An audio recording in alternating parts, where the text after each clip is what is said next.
Jerusalem அங்க உள்ள ஒரு தேவாலயம். அதுல உள்ள பலிபீடத்தின் முன்னாடி ஒரு பெட்டி உண்டு. அது காணிக்கை பெட்டி. ஆலயத்துக்கு வர்றவங்க பிரார்த்தனை பண்ணிவிட்டு திரும்பி போற சமயத்துல அந்த பெட்டியில காணிக்கை போடுவாங்க. அவங்களால எவ்வளவு முடியுமோ அவ்வளவு போடுறது வழக்கம். அவங்கவுங்க வசதிக்கு தகுந்த மாதிரி போடுவாங்க. வசதி உள்ளவங்களா இருந்தாலும் சரி, வசதியே இல்லாத வறியவர்களா இருந்தாலும் சரி, ஆலய காணிக்கை பெட்டியில காசு போடுறது அவங்களுக்கு ரொம்ப பெருமையான ஒரு செயல். ஒரு சமயம் இயேசு தம்முடைய சீடர்களோடு அந்த ஆலயத்துக்கு வர்றார். அங்க உட்காந்து ரொம்ப நேரம் வழிபாடு பண்ணிட்டு இருக்கிறார். சீடர்களும் அந்த ஜபத்துல கலந்துக்கிட்டாங்க. வழிபாடு முடிஞ்சுது. இயேசு உட்கார்ந்துருக்கிறார். காணிக்கை பெட்டியில காசு போடுறவங்கள கவனிக்கிறார். சீடர்களும் அதையே கவனிச்சுக்கிட்டு இருக்கிறாங்க. ரொம்ப பேர் வரிசையா வந்தாங்க. அவங்களால முடிஞ்ச அளவுக்கு காசு போட்டுட்டு அவங்க பாட்டுக்கு போய்கிட்டு இருக்கிறாங்க. வசதியானவங்க நிறைய பேர் வந்தாங்க. அதுக்கு மத்தியில வயசான ஒரு அம்மா, அவங்களும் வந்து காசு போட்டுட்டு போறாங்க. இப்போ இயேசு தன்னுடைய சீடர்கள் பக்கம் திரும்பினார். ஒரு கேள்வி கேட்டார். இப்போ இந்த காணிக்கை பெட்டியில நிறைய பேர் வந்து காசு போட்டுட்டு போறத நீங்க கவனிச்சிங்க. இன்னைக்கு இந்த காணிக்கை பெட்டியில ரொம்பவும் அதிகமா காசு போட்டது யார் அப்படின்னு கேட்டார். முதல்ல வந்தார ஒரு பெரிய மனுஷன், அவர் தான் அதிகமா போட்டார் அப்படின்னாரு ஒருத்தர். மூணாவதா வந்தவர் தான் அதிகமா போட்டார், நான் கவனிச்சேன் அப்படின்னாரு இன்னொருத்தர். இப்படி ஆளுக்கு ஒரு விதமா சொல்றாங்க.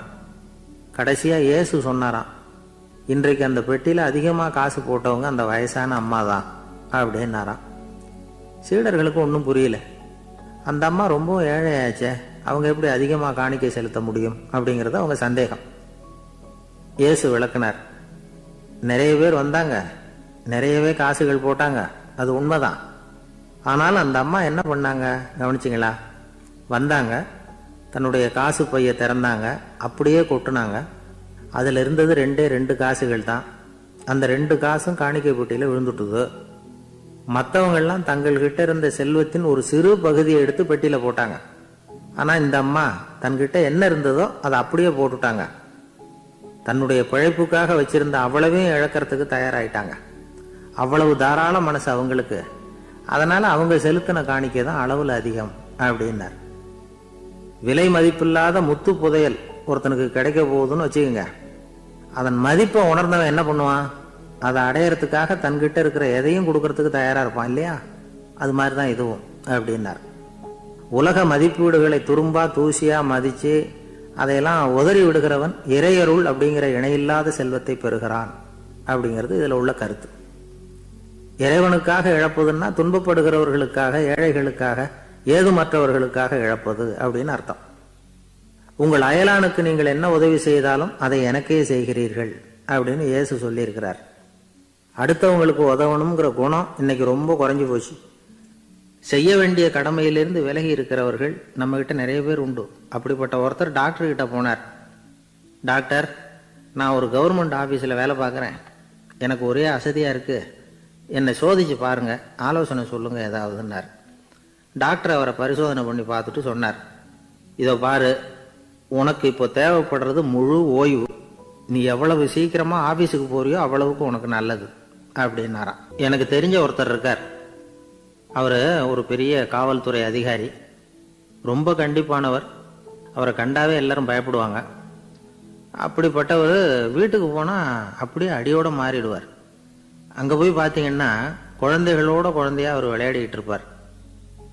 அலுவலக சமயத்துல பாத்தீங்கன்னா குதிரை முதுகுல அவர் உட்கார்ந்துருப்பார். வீட்டுல பாத்தீங்கன்னா அவர் முதுகுல குழந்தை உட்காந்துருக்கும். அவரு குதிரை மாதிரி போயிட்டு இருப்பார். இது எப்படிங்க முடியுது உங்களால அப்படின்னு கேட்டாங்க. அது ஒண்ணும் இல்ல, இங்க வீட்டுக்கு வந்த உடனே என்னோட மனசை தனியா எடுத்து வச்சிருவேன் அப்படின்னார். அது என்னங்க உங்க சட்டப்பையிலையா இருக்குது மனசு, அது தனியா எடுத்து வைக்கிறதுக்கு அப்படின்னு கேட்டாங்க. அப்படி இல்லைங்க, இது ஒரு பயிற்சி, மனப்பயிற்சி, அவ்வளவுதான் அப்படின்னார். இப்படி சமயம் பார்த்து மனசை தனியா வச்சுட தெரிஞ்சவங்க வாழ்க்கையில எப்பவும் உற்சாகமா இருப்பாங்க அப்படிங்கிறது பெரியவங்க கருத்து. ஒரு டாக்டர் ஆஸ்பத்திரியில் இருக்கிற வரைக்கும் டாக்டரா இருக்கலாம். அவர் மனைவிகிட்டையும் அவர் டாக்டரா இருக்க வேண்டிய அவசியம் இல்லை. ஒரு வக்கீல் வந்து கோர்ட்ல இருக்கிற வரைக்கும் வக்கீலா இருக்கலாம். வீட்டுக்கு வந்ததுக்கு அப்புறமும் வக்கீலா இருக்க வேண்டிய அவசியம் கிடையாது. வீட்டுல வந்து குழந்தைகள்கிட்ட விளையாடும் பொழுதும் அதுகள்கிட்ட ஃபீஸ் கேட்டுக்கிட்டு இருக்கக்கூடாது. நாம எப்படி இருக்கணும்னு பெரியவங்க சொல்றாங்கன்னா, மனசோட சேரப்படாதான், அப்படி சேராமல் வாழ்க்கையை கவனிக்கணுமா. மனசை அப்படியே தனியாக எடுத்து பக்கத்தில் வச்சுடணும். அப்படின்னா அதை அப்படியே தூக்கி எறிஞ்சுடு அப்படின்னு அர்த்தம் இல்லை. ஏன்னா மனசுங்கிறது நமக்கு உபயோகப்படக்கூடிய ஒன்று தான். எப்போ எப்போ அது தேவையோ அப்பப்போ எடுத்து உபயோகப்படுத்திக்கணும். தேவைப்படுறப்போ எடுத்து கண்ணாடியை மாட்டிக்கிறோம்ல, படிக்கும் பொழுது கண்ணாடி தேவைப்படுது எடுத்து மாட்டிக்கிறோம் இல்லையா, அது மாதிரி கணக்கு போடுறதுக்கு மனசு தேவை. கடைக்கு போய் ஒரு பொருள் வாங்குகிறோம், காசு கொடுக்குறோம், மீதி சில்லறை சரியாக இருக்கா அப்படின்னு எண்ணி பார்த்து வாங்க வேண்டியிருக்கு. அந்த சமயத்தில் மனசை எடுத்து தனியாக வச்சுட்டேன் அப்படின்னு சொல்லிட்டு இருக்கக்கூடாது. பரீட்சைக்கு படிக்க வேண்டியிருக்குது, படித்ததையெல்லாம் அப்படியே நினைவில் வச்சுக்க வேண்டியிருக்கு. அந்த சமயத்தில் மனசை தூக்கி எறிஞ்சுட்டேன் சார் அப்படின்னு சொல்லிட்டு இருக்கக்கூடாது. அப்படி சொன்னால் பரீட்சை நம்மளை தூக்கி எறிஞ்சிடும். அதனால் தேவைப்படுறப்போ மனசை உபயோகப்படுத்தணும், தேவையில்லாதப்போ அதை தனியாக ஓய்வு எடுத்துக்க விட்டுடணும். இப்படி நாம் பழக்கப்படுத்திக்கிட்டா வாழ்க்கைங்கிறது நமக்கு புதுசாக தெரியுமா. மனசுக்கும் ஒரு சக்தி கிடைக்கும். எந்திரங்களுக்கு ஓய்வு கொடுக்குற மாதிரி மனசுக்கும் ஓய்வு கொடுக்கணும், இல்லைன்னா அது களைச்சி போயிடும். குழந்தைகள் மனசை சுமந்துக்கிட்டு இருக்கிறது இல்லை. இது முதியவர்கள் குழந்தைகள்கிட்டே இருந்து கற்றுக்க வேண்டிய ஒரு பாடம். ஆனாலும் இந்த கால குழந்தைகள்கிட்ட ரொம்ப எச்சரிக்கையாக இருக்க வேண்டியிருக்கு. ஒரு தாத்தாவும் பேரனும் விளையாடிக்கிட்டு இருக்கிறாங்க. தாத்தா எனக்கு சைக்கிள் ஓட்ட கற்றுக் கொடு அப்படிங்கிறான் பேரன். சைக்கிள் உயரம் கூட இல்லை, அதுக்குள்ளே சைக்கிள் ஓட்டணுமா அப்படின்னார் தாத்தா.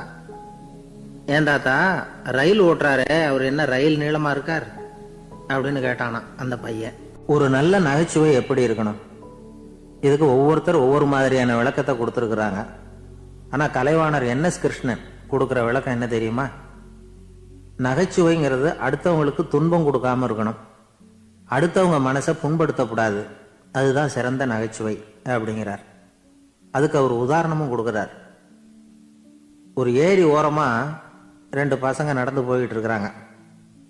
அதில் ஒருத்தன் பணக்கார வீட்டு பையன், இன்னொருத்தன் ஏழை. இவங்க 2 பேரும் போய்கிட்டு இருக்கிறாங்க. வழியில் ஒரு இடத்துல ஒரு ஜோடி செருப்பு இவங்க கண்ணில் படுது. ஒரு விவசாயி அந்த செருப்பை அங்கே விட்டுட்டு பக்கத்தில் இருந்த ஏரியில் கை காலை கழுவிட்டு இருக்கிறார். உடனே அந்த பணக்கார பையனுக்கு ஒரு ஐடியா. அவன் சொன்னானா, டேய் இப்போ ஒரு வேடிக்கை செய்யலாம், அந்த செருப்பு 2ஐயும் தூக்கி எட்டத்தில் வீசி எரிஞ்சிருவோம். அந்த ஆள் பார்த்துட்டு செருப்பை தேடி அல்லாடுவான், அங்கேயும் இங்கேயும் ஓடுவான், திருன்னு முழிப்பான். அதை பார்த்து நாம் ரசிக்கலாம், நல்ல தமாஷா இருக்கும் அப்படின்னு இருக்கான். இப்படி சொல்லிவிட்டு அந்த செருப்புகளை தூக்கத்துக்கு போனானா. கொஞ்சம் பொறு அப்படின்னானா அந்த ஏழை பையன். ஏன்னு கேட்டிருக்கான் அவன். இப்போ அந்த ஏழை பையன் சொன்னானா, நீ சொல்கிறது ஒன்றும் வேடிக்கை கிடையாது, உன்னோட செருப்பு தொலைஞ்சா உன் அப்பா உடனே உனக்கு வேற செருப்பு வாங்கி கொடுத்துருவார். ஆனால் அந்த ஆளுக்கு இந்த செருப்பு தொலைஞ்சதுன்னா வேற புதுசாக வாங்கிறதுக்கு வாயையும் வயத்தையும் கட்டி பணத்தை சேர்க்க வேண்டியிருக்கும். அதனால் நான் ஒரு வேடிக்கை சொல்கிறேன், அது மாதிரி செய், அது இன்னமும் தமாஷா இருக்கும் அப்படின்னானா. எப்படி அது சொல்லுன்னு இருக்கான் அவன். செருப்பு 2ம் அது இருக்கிற இடத்துலயே இருக்கட்டும், உன் சட்டப்பையிலிருந்து ஒரே ஒரு ரூபா நாணயத்தை எடு, அதை அந்த செருப்பு மேலே அதோட குதிகால் பகுதியில் வச்சுட்டு நாம் 2 பேரும் அந்த மரத்துக்கு பின்னாடி ஓடி போய் மறைஞ்சு நின்றுக்குவோம், அப்புறம் பாரு வேடிக்கையே அப்படின்னா. அதே மாதிரி ரூபா காசு செருப்பு மேலே வச்சுட்டு இவங்க 2 பேரும் மறைஞ்சு நின்றுக்கிட்டாங்க. கொஞ்ச நேரத்தில் அந்த விவசாயி வந்தார். காலில் உள்ள மண்ணை தட்டிவிட்டு செருப்பை மாட்டுறதுக்காக போனார். அங்கிருந்த காசு கண்ணில் போட்டுட்டுது. அவருக்கு ஆச்சரியமாக போச்சு. அதை கையில் எடுத்து பார்க்குறார். 4 பக்கமும் திரும்பி திரும்பி பார்க்குறார், யார் இதை வச்சிருப்பான்னு. கடைசியில் ஆகாயத்தை பார்க்குறார். ஆண்டவா, இது உன்னோட கருணை தான், நீ தான் யாரோ புண்ணியவான் மனசில் தர்மம் பண்ணுற எண்ணத்தை உண்டாக்கி இருக்கிற, அந்த புண்ணியவான் நல்லா இருக்கணும் அப்படின்னு வாழ்த்தி அந்த காசை கண்ணில் ஒத்திக்கிட்டாராம். மறைஞ்சிருந்து பார்த்துக்கிட்டு இருந்த ஏழை பையன் இப்படி சொன்னான், பாத்தியா, உன்னை புண்ணியவான்னு வாழ்த்திக்கிட்டு போறார் அந்த ஆள், அவருக்கும் சந்தோஷம், அதை பார்த்து நமக்கும் சந்தோஷம். உனக்கு ரூபாங்கிறது ஒரு பெரிய விஷயம் இல்லை, ஆனால் அதனால் நமக்கு கிடைச்சிருக்கிற மகிழ்ச்சி ரொம்ப உயர்வானது அப்படின்னு நானா. வேடிக்கையும் கிண்டலும் இது மாதிரி அடுத்தவங்களுக்கு இடைஞ்சலாக இல்லாமல் இருக்கணும் அப்படிங்கிறார் கலைவாணர். ஆனால் பாருங்க, அவருக்கே இடைஞ்சலாக வர்ற விஷயங்களை கூட அவர் வேடிக்கையாக தான் எடுத்துக்கிட்டாராம். ஒரு தடவை ஒருத்தர் கலைவாணர்கிட்ட ஐயா என் குழந்தை செத்து போச்சு அப்படின்னு சொல்லி அழுதாராம். உடனே இவர் அவருக்கு 100 ரூபா பணத்தை கொடுத்து, இந்தாங்க அடக்கம் செய்யுங்க அப்படின்னு சொல்லி அனுப்பி வச்சாராம். 1 வருஷம் கழிச்சு மறுபடியும் அதே ஆள் வந்திருக்கார். இவர் மறந்துருப்பாருங்கிற நினைப்புல, அண்ணே என் குழந்தை இறந்து போச்சுண்ணே அப்படின்னாராம். இவர் மறுபடியும் 100 ரூபாய் கொடுத்து ஆறுதல் சொல்லி அனுப்பி வச்சாராம். 7-8 மாதம் கழித்து மறுபடியும் அதே ஆள் வந்திருக்கார். அவர் வாயை திறக்கிறதுக்கு முன்னாடியே இவர் 100 ரூபாய் அவர் கையில் வச்சு, போன 2 தடவை தான் குழந்தை செத்து போச்சு, இந்த தடவையாவது அதை சாகாமல் காப்பாற்றி விடு அப்படின்னு சொல்லி அனுப்பி வச்சாராம். அதுக்கப்புறம் அந்த ஆள் வர்றதே இல்லையா.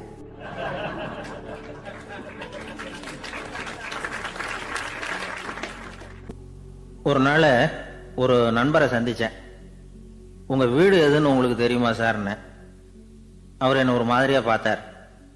அப்புறம் சொன்னார், தெரியும் அப்படின்னாரு. சரி, உங்கள் தொலைபேசி எண் உங்களுக்கு தெரியுமான்னு.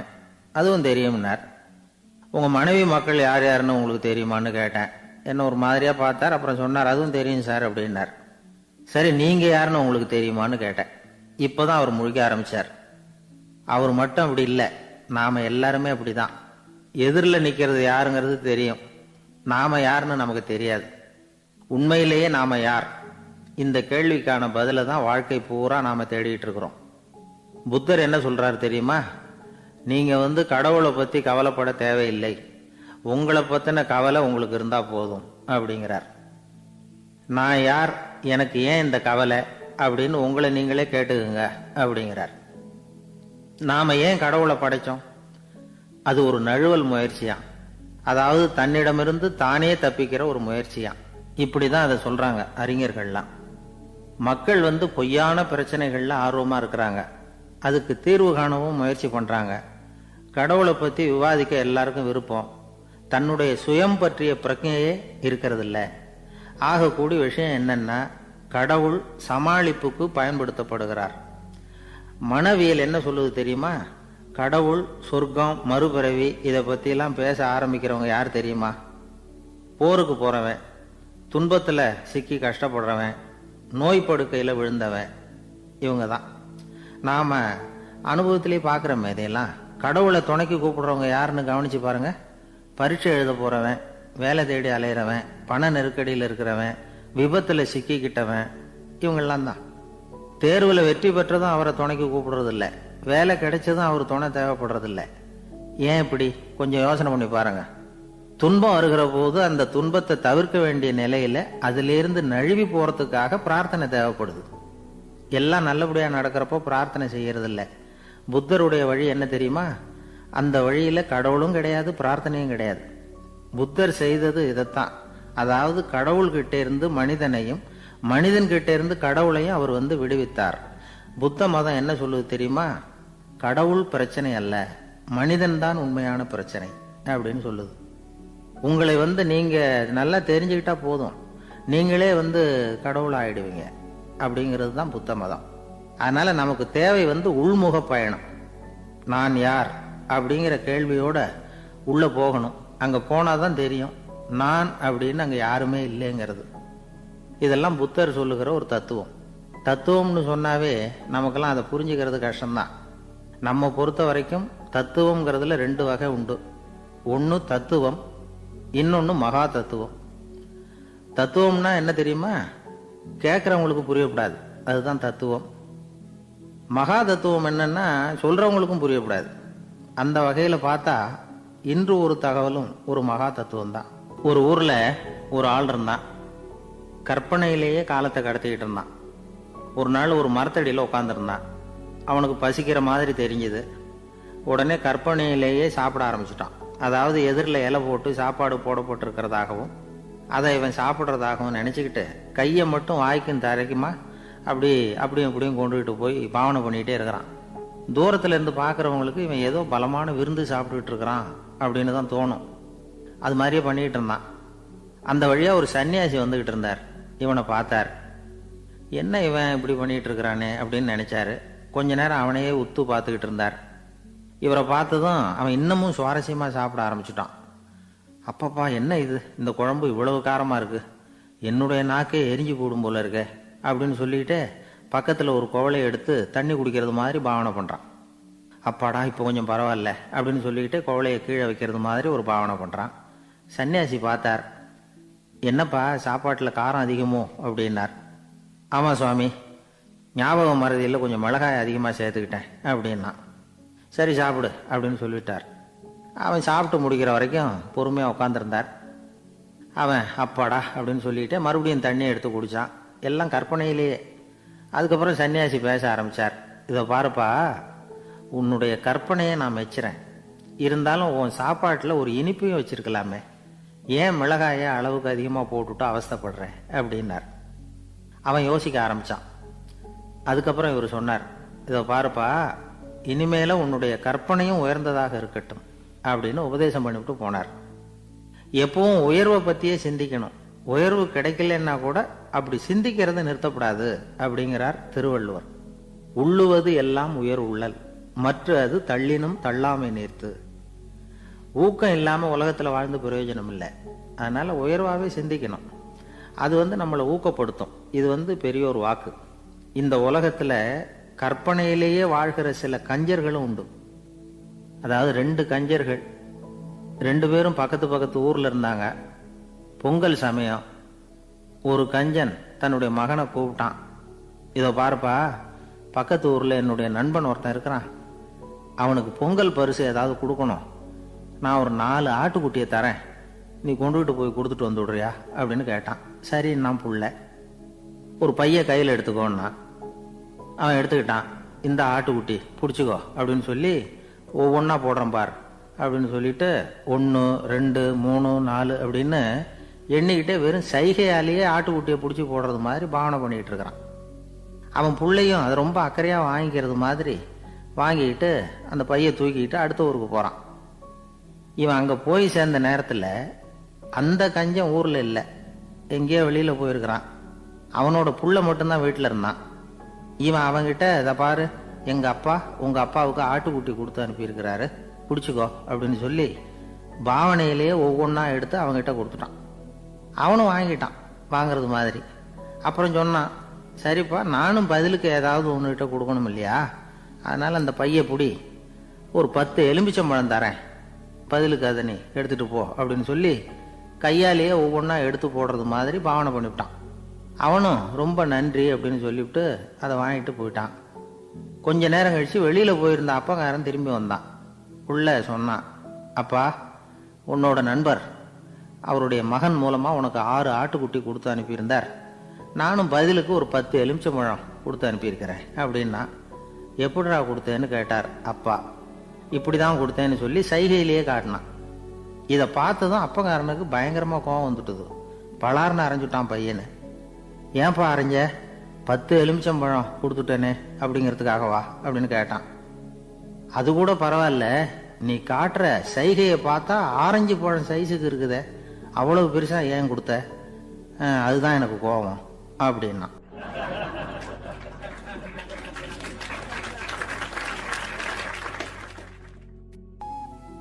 ஒரு ஆள் இருந்தார். அவரு தன்னை ஒரு குருன்னு சொல்லிக்கிட்டார். மௌன குரு, வாயை திறக்கிறது இல்லை. அவருக்கு 2 சீடர்கள் உண்டு. இவங்க தான் வர்றவங்க கிட்ட பேசுவாங்க, விளக்கம் கொடுப்பாங்க. ஒரு நாள் இந்த சீடர்கள் 2 பேரும் எங்கேயோ வெளியில போயிட்டாங்க. அந்த நேரம் பார்த்து ஒருத்தர் அங்க வந்தார். குரு கிட்ட போனார். குருவே, புத்தர்னா என்ன அப்படின்னு கேட்டார். குருவுக்கு ஒன்றும் புரியல. அவர் உண்மையான குருவா இருந்தாவில புரியும். திருன்னு முழிக்க ஆரம்பிச்சார். இந்த நேரம் பார்த்து இந்த சீடர்களும் எங்கேயோ போயிட்டாங்களே, என்ன பண்றது, உதவிக்கு யாராவது கிடைக்க மாட்டாங்களா அப்படின்னு அப்படியே சுற்றுமுற்றும் பார்த்தார். வந்தவர் இதை கவனிச்சார். ஏதோ புரிஞ்சுக்கிட்டவர் மாதிரி அடுத்த கேள்வியை கேட்டார். தர்மம்னா என்ன சுவாமி அப்படின்னார். குருவுக்கு ரொம்ப சங்கடமா போச்சு. நம்ம நிலைமை இப்படி ஆயிட்டுதே, இக்கட்டில் விட்டுட்டு போயிட்டாங்களே, எங்கேயோ இப்படி மாட்டிக்கிட்டோமே அப்படின்னு சொல்லி விட்டத்தை பார்த்தாராம். அப்புறம் குனிஞ்சு தரைய பார்த்தார். அப்படியே உட்காந்துட்டார். வந்தவர் உடனே அடுத்த கேள்விக்கு போயிட்டாராம். தியானம்னா என்ன சுவாமின்னாராம். பாவம் என்ன பண்ணுவார் அந்த குரு, பேசாம கண்ணை கெட்டியா மூடிக்கிட்டார். இது ஏதடா வம்பா போச்சுன்னு. இவர் இப்படி பண்ணா கூட வந்தவர் சளைக்கல. இன்னொரு கேள்வியும் கேட்டார். ஆசீர்வாதம்னா என்னன்னாராம். இவர் பார்த்தார், இப்படியே போனா இவர் கேள்வி கேட்கறத நிறுத்த மாட்டார்னு நினைச்சுக்கிட்டு எனக்கு ஒண்ணுமே தெரியாதுங்கிற பாவனையில 2 கையையும் விரிச்சு காட்டினாராம். வந்தவர் முகத்துல மகிழ்ச்சி, மன நிறைவு, ஏதோ எல்லாம் புரிஞ்சுக்கிட்ட ஒரு மாதிரி அங்கிருந்து புறப்பட்டு போனார். வழியில அந்த குருவோட சீடர்கள் 2 பேரையும் சந்திச்சார். உங்க குருவை நாங்க பார்த்துட்டு வரோம், அப்படின்னாராம். இவர் என்ன நடந்ததுன்னு கேட்டிருக்காங்க அவங்க. இவர் விவரமாக சொன்னாராம். உங்கள் குரு எப்பேற்பட்ட ஞானி தெரியுமா? புத்தர்னா என்னன்னு கேட்டேன். அதுக்கு அவர் அப்படியும் இப்படியும் பார்த்தார். அதுக்கு என்ன அர்த்தம் தெரியுமா? மக்கள் புத்தரை அங்கேயும் இங்கேயும் தேடுறாங்க, உண்மையில் அவர் அங்கேயும் இங்கேயும் தேடி கண்டுபிடிக்க முடியாது அப்படிங்கிறத அவர் செய்கை மூலமாக உணர்த்தினார். அதுக்கப்புறம் தர்மம்னா என்னன்னு கேட்டேன். ஒரு மேலையும் கீழையும் பார்த்து தர்மம் சமமானது, அதில் உயர்வு தாழ்வு இல்லை அப்படிங்கிறத உணர்த்தினார். அதுக்கப்புறம் தியானம்னா என்னன்னு கேட்டேன். கண்ணை மூடிக்கிட்டார். கண்ணை மூடி காணும் அற்புதம் அதுங்கிறத புரிஞ்சுக்கிட்டேன். கடைசியாக ஆசீர்வதிக்கப்படுறது பற்றி கேட்டேன். கைகளை நீட்டி உதவுறது தான் அது அப்படிங்கிறத 2 கையையும் விரித்து உணர்த்தினார். எவ்வளோ பெரிய மகான் அவர் அப்படின்னு சொல்லிவிட்டு அவர் பாட்டுக்கு போயிட்டார். சீடர்கள் அதுக்கப்புறம் மெதுவாக குருக்கிட்ட வந்து சேர்ந்தாங்களாம். அவங்கள பார்த்ததும் குருவுக்கு கோபம் வந்துட்டுது. அடே பாவிகளா, எங்கடா போய் தொலைஞ்சிங்க? நான் ஒரு ஆளுகிட்ட மாட்டிக்கிட்டு என்ன பாடுபட்டிருக்கேன் தெரியுமா அப்படின்னாராம். இது மாதிரி தான் நாம் சாதாரண மனிதர்களின் புற வேடங்களில் மயங்கி போயிடுறோம்.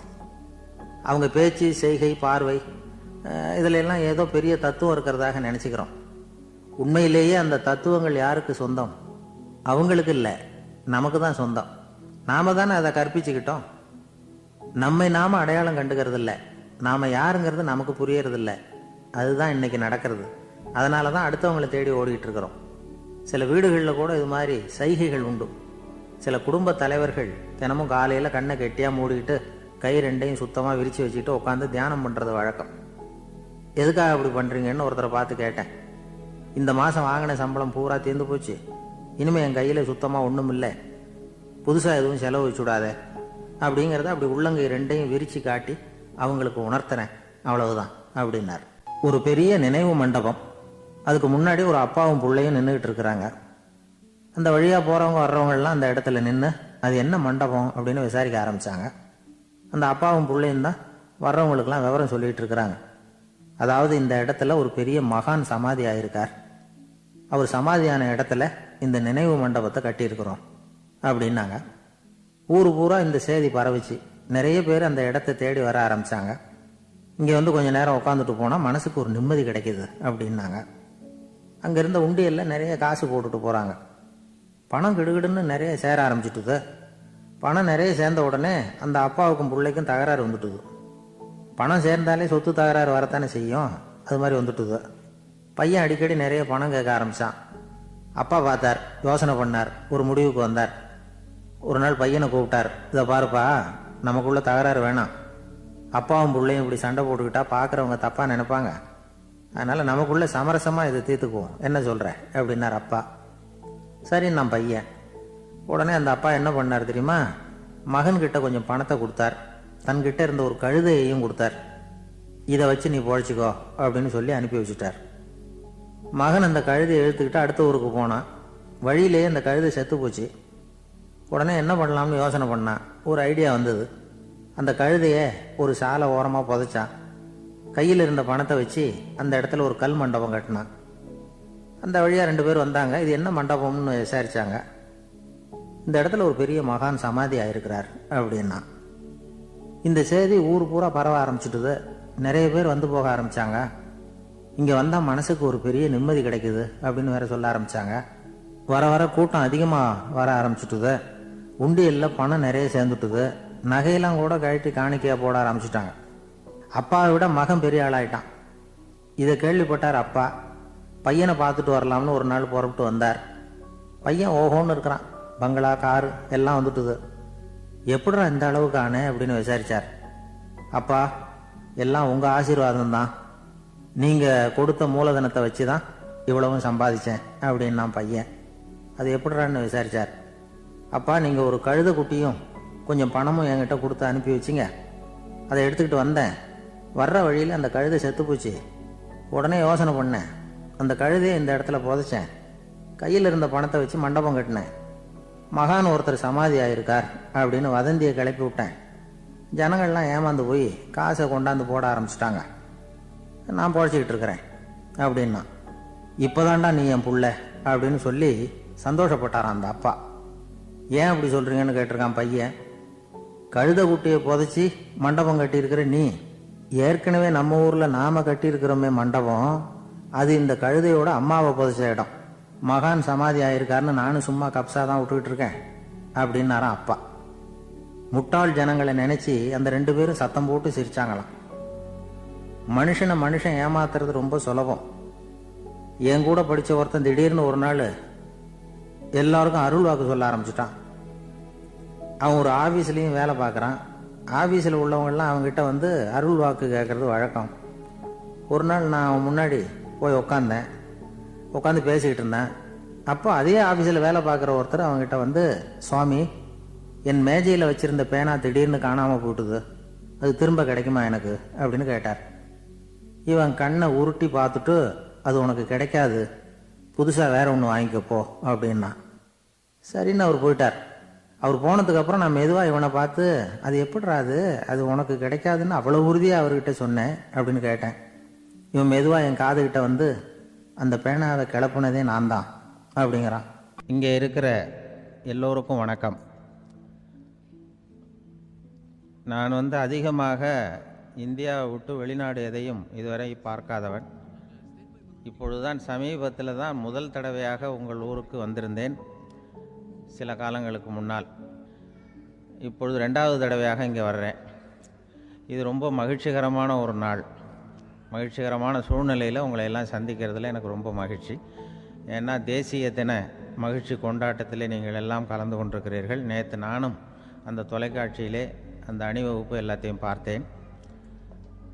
எந்த அளவுக்கு ஒற்றுமையாக செயல்பட்டால் எதையும் வெல்லலாம் அப்படிங்கிறதுக்கு ஒரு உதாரணமாக இந்த நாட்டில் இருக்கிற நீங்கள் எல்லாம் உழைத்து கொண்டிருக்கிறீர்கள். அது எனக்கு ரொம்ப மகிழ்ச்சி. இப்படி ஒற்றுமையாக இருந்தால் எவ்வளோ பெரிய வியாதியை கூட விரட்டி போடலாம் அப்படிங்கிறது மாதிரி நிரூபித்திருக்கிறீர்கள். அதனால் உங்களெல்லாம் சந்திக்கிறதுல எனக்கு ரொம்ப மகிழ்ச்சி. எனக்கு இது மாதிரி இவ்வளவு பெரிய கூட்டத்தில் என்னோட வந்திருக்கிற பெரியவர்கள் பேசி பழக்கம். நான் வந்து அதிகமான கூட்டத்தில் பேசி பழக்கம் இல்லை. ஆனால் ரேடியோவில் ஒரு 20-25 வருஷம் பேசியிருக்கிறேன். அதனால் வந்து எனக்கு எதிரில் கூட்டமே இல்லாமல் பேசி தான் பழக்கம். அது வெறும் மைக்கு மட்டும் இருக்கணும், எதிரில் யாரும் இருக்கக்கூடாது. அப்படியே ரேடியோவில் பேசி பழக்கப்பட்டதுனால ஒரு பெரிய பிரம்மாண்டமான கூட்டத்தை பார்த்தது எனக்கே ஒரு மாதிரியாக இருக்கும். அதனால் கூட்டம் இல்லாமல் எனக்கு இப்போ கூட நீங்கள் எல்லோரும் எழுந்திரிச்சு வெளியில் போயிட்டால் ரொம்ப நல்லா பேசுவேன். நீங்கள் வெளியில் இருந்துட்டு கேட்கணும், ஏன்னா அப்படியே பழகி போச்சு. இருந்தாலும் இதில் எனக்கு என்னென்னா, இப்போ தமிழ்நாட்டில் நான் பலதரப்பட்ட கூட்டத்தில் பேசி சமீப காலத்தில் பேசியிருக்கிறேன். இந்த எல்கேஜி யூகேஜி படிக்கிற குழந்தைகள் முன்னாடி என்ன பேச சொல்லுவாங்க, எல்கேஜி யூகேஜி அந்த குழந்தைகள். அப்போ நான் எப்போ முடிக்கணுங்கிறது எனக்கு தெரியும். ஏன்னா அதுக்கு ஒரு அறிகுறி. அந்த குழந்தை என்ன பண்ணணும்னா மொதல் வரிசையில் இருக்கிறது அப்படி தரையை கீறும். கேச்சுன்னா அது போதும் அப்படின்னு அதுக்கு முடிச்சுக்கோன்னு அர்த்தம். அதை பார்த்து தான் நான் முடிச்சுக்கிறது வழக்கம். கொஞ்சம் பெரிய ஹைஸ்கூல்னால் யாராவது பசங்க 2-3 பேர் கொட்டாவி விடுவாங்க, அதை பார்த்து அதை முடிச்சுக்கிறது வழக்கம். கல்லூரின்னா விசில் அடிப்பாங்க யாராவது 1-2 பேர். இப்படி எனக்கு பலதரப்பட்ட எப்போ முடிக்கணுங்கிறதுக்கு அப்படிலாம் அறிகுறி உண்டு. எனக்கு ரொம்ப பிடிச்சது என்னென்னா, இந்த முதியோர் இல்லங்கள் இருக்குது பாருங்கள். முதியோர் இல்லம், பென்ஷனர் அசோசியேஷன்லாம் இருக்குது தமிழ்நாட்டில். எல்லாம் 60-70 வயசுக்கு மேற்பட்டவர்கள். அவங்க கூட்டத்தில் பேசுகிறது தான் எனக்கு ரொம்ப பிடிக்கும். ஏன்னா நான் பாட்டுக்கு பேசிக்கிட்டே இருப்பேன், அவங்களும் அசையாமல் கேட்டுக்கிட்டு இருப்பாங்க. அதுக்கு என்ன காரணம்னா காது கேட்காது. அது எனக்கு அப்புறம்தான் தெரியும். பேசி முடிச்சுட்டு இறங்கி போனால் அந்த மொதல் பெஞ்சில் உட்காந்துருக்கிற ஒரு நாற்காலில், என்ன சார் முடிச்சிட்டிங்க போல் இருக்கு அப்படிம்பார். எப்படி சார் கண்டுபிடிச்சிங்க, அதான் இறங்கி வந்தீங்கல்ல அப்படிம்பார். அதனால் அது மாதிரி கூட்டத்தில் ஒன்றும் எனக்கு வந்து சுத்தமாக யாரும் இருக்கக்கூடாது எதிரில். இல்லைன்னா அந்த முதியோர் இல்லம் மாதிரி அப்படி காது கேட்காதவங்களாம் உட்காந்துருக்கணும். இங்கே அப்படி இல்லை, எல்லாம் ரொம்ப விழிப்போடு இருக்கீங்க, காதை திறந்து வச்சுக்கிட்டு. அது மாதிரி என்ன போன்ற ஆட்களுக்கு இது கொஞ்சம் இது பேசுகிறதும் என்ன, சில பேருக்கு என்னென்னா பேச்சு மைக்கை பார்த்ததும் எனக்கு எப்போ நேரங்காலம் தெரியாது, முடிக்கிறதுக்கு தெரியாது. அப்படியும் உண்டு பேச்சாளர்கள் பல ரகம். நான் கூட இப்போ ஒரு ஏற்பாடு பண்ணியிருக்கிறேன். என்னுடைய நண்பர் சுபாஷ்னு ஒருத்தர் வந்திருக்கார். அவர்கிட்ட சொல்லியிருக்கேன், நான் எப்போ முடிக்கணும்னு தோணுதோ அப்போ லேசாக தலையை சொறி நான் முடிச்சுக்கிறேன். என்ன கடிகாரமும் கிடையாது, ஒன்றும் கிடையாது, நான் எப்போ ஆரம்பிக்கிறேன் எப்போ முடிக்கிறேன்னு தெரியாதுன்னு சொன்னேன். இதே மாதிரி கும்பகோணத்தில் சமீபத்தில் ஒரு கூட்டத்துக்கு போகும்பொழுது அந்த ஏற்பாட்டாளரை உட்கார வச்சு, நீ முடிக்கணும்னு தோன்றப்ப தலையை சொரிய நான் புரிஞ்சுக்கிறேன்னு சொல்லிவிட்டு பெரியவர்களே தாய்மார்களேன்னதும் உடனே தலையை சொன்னார். என்னையா அது உள்ளேன்னா, இல்லை இது தலையை அரிக்குது அதனால் சொல்லிடுறேன், நீ அது வேறு மாதிரியாக சொல்லுவேன்னு சொன்னார். அப்படி ஒருத்தர் ஏற்பாடு பண்ணி உட்கார வச்சுருக்கேன் எதிரில். அவர் இன்னும் தலைக்கு கையை கொண்டு போகல, முதல் வரிசையில் உட்கார வச்சுருக்கிறேன்.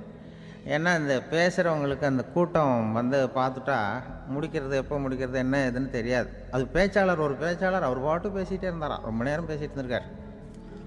பேசிகிட்டு இருந்தால் ஒன்றும் புரியல, நேரங்காலம் தெரியல. அவருக்கே தோணி ஒரு கட்டத்தில் அந்த பேசுகிறவருக்கு, ஐயா மன்னிச்சுக்கோங்க, நான் ரொம்ப நேரம் பேசிட்டேன் போல் இருக்கு, எவ்வளோ நேரம் பேசினேன்னு எனக்கே ஞாபகம் இல்லை, இந்த கை கடிகாரத்தை கூட பார்க்க மறந்துட்டேன், என்னை மன்னிச்சுக்கோங்க அப்படின்னாராம். அப்போ கோபமாக ஒருத்தர் எழுந்திரிச்சு, ஏன்யா கடிகாரத்தை தான் மறந்த, பின்னாடி மாட்டிருக்கிற காலண்டரையாவது பார்க்கக்கூடாதா அப்படின்னாராம். அப்போ தான் தெரியுது அவன் வாரக்கணக்கில் பேசிக்கிட்டு இருந்திருக்கான். போன வெள்ளிக்கிழமை ஆரம்பித்து இந்த சனிக்கிழமை முடிக்கிறது மாதிரி அப்படி ஆகிடும். ஏன்னா கடிகாரமும் கிடையாது. அது மாதிரி பேசுகிற பேச்சு ஆனால் பேசுனா என்ன சொல்லுவாங்கன்னா, எந்த பேச்சை கேட்டாலும் ஒரு